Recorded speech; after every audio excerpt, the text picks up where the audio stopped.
నువ్వు డెవలప్మెంట్ జరిగింది చెప్పుకోలేకపోతున్నారు వాళ్ళు. రాష్ట్రంలో వాళ్ళ నియోజకవర్గాలు చేసిన చెప్పుకోలేకపోతున్నారు. ఏం లేదు, భారతీయ జనతా పార్టీకి వచ్చిన ప్రతిసారి కూడా అధికారంలోకి వచ్చిన ప్రతిసారి అధికార మత్తులో ఉండిపోయి వాళ్ళ సొంత స్వార్థాలు చూసుకుంటారు.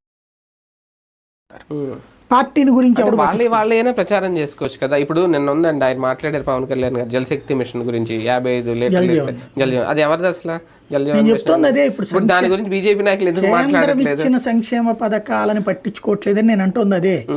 వీళ్ళు చెప్పుకోవడం చేత కావట్లేదు అంటుంది అదే. ఎందుకు అంటే వాళ్ళ స్వార్థము.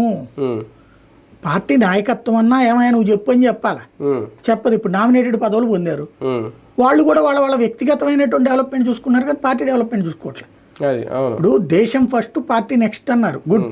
ఇప్పుడు పార్టీ ఫస్ట్ మిగతాది నెక్స్ట్, వ్యక్తి నెక్స్ట్ అనే పదం ఉంది ఇక్కడ. పార్టీ ఫస్ట్ అన్న నినాదం మిస్ అవుతుంది ఇక్కడ రాష్ట్ర స్థాయిలో. కాబట్టి అది వాళ్ళ దురదృష్టం. గెలిచినటువంటి వాడేమో ఇంకో దరిద్రం ఏంటంటే వాళ్ళకి గెలిచిన వాళ్ళల్లో మూడొంతుల మంది ఏంటి, 99% తెలుగుదేశం అభిమానులు లేకపోతే తెలుగుదేశం నుంచి వచ్చిన వాళ్ళు. ఇక వాళ్ళకి ఇందులో ఉండి తెలుగుదేశం తరపున టికెట్లు దొరక్క ఇందులోకి వచ్చి షెల్టర్ తీసుకున్నాడు. వాళ్ళు తెలుగుదేశాన్ని కాదని చెప్పి బీజేపీని ఎదిగేటట్టు ఎందుకు చేస్తారు? నాయకుల మార్పుతో ఏమన్నా ఇలాంటి సమస్యలు సాల్వ్ అవుతాయి అంటే ఓవరాల్ గా మార్చబోతున్నారు? అధినాయకత్వం సీరియస్ గా దృష్టి సారిస్తే మాత్రమే అవుతాయి. అధ్యక్ష మార్పుతో కొత్త అధ్యక్షులు ఉండదు. వాళ్ళు వచ్చినా కూడా భజన చేయకపోతే ఊరుకోరు.